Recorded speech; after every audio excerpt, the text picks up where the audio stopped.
তবে কি জার্মানিতেই ফিরবেন ইয়র্গেন ক্লপ? বাতাসে গুঞ্জন, বিশ্বকাপ থেকে ছিটকে যাওয়া জার্মানির কোচ হতে চলেছেন কিংবদন্তি তুল্য এই কোচ। কার্লো আনচেলত্তি কিংবা থমাস টুখেলের পর আরও এক ক্লাব ফুটবলের দানব আসছেন জাতীয় দলের দায়িত্বে। 2 বছর আগে লিভারপুলের ডাগআউটকে বিদায় জানিয়ে কোচিং থেকে বিরতি নিয়েছিলেন প্রখ্যাত জার্মান কোচ ইয়র্গেন ক্লপ। কিন্তু সেই বিরতি হয়তো দীর্ঘস্থায়ী হচ্ছে না।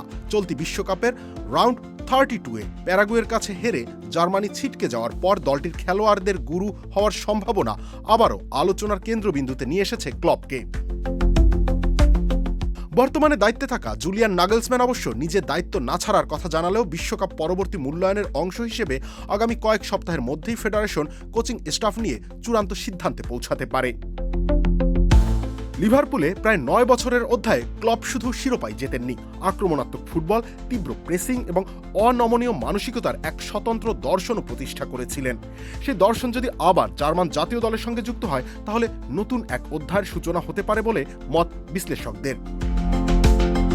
বিশ্বকাপে প্রত্যাশা পূরণে ব্যর্থতার পর জার্মান ফুটবলে পরিবর্তনের দাবি আবারও জোরালো হয়েছে।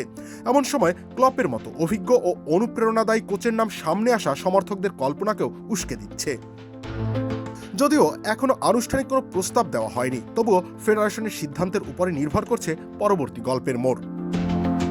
যদি শেষ পর্যন্ত সেই ফোন কল আসে এবং ক্লপ সাড়া দেন, তবে 2 বছরের বিরতি শেষে কোচিং জগতে তার প্রত্যাবর্তন শুধু জার্মানির জন্য নয়, আন্তর্জাতিক ফুটবলের অন্যতম আলোচিত ঘটনাতেও পরিণত হতে পারে। রবিউল ইসলাম রানী, খেলা 71।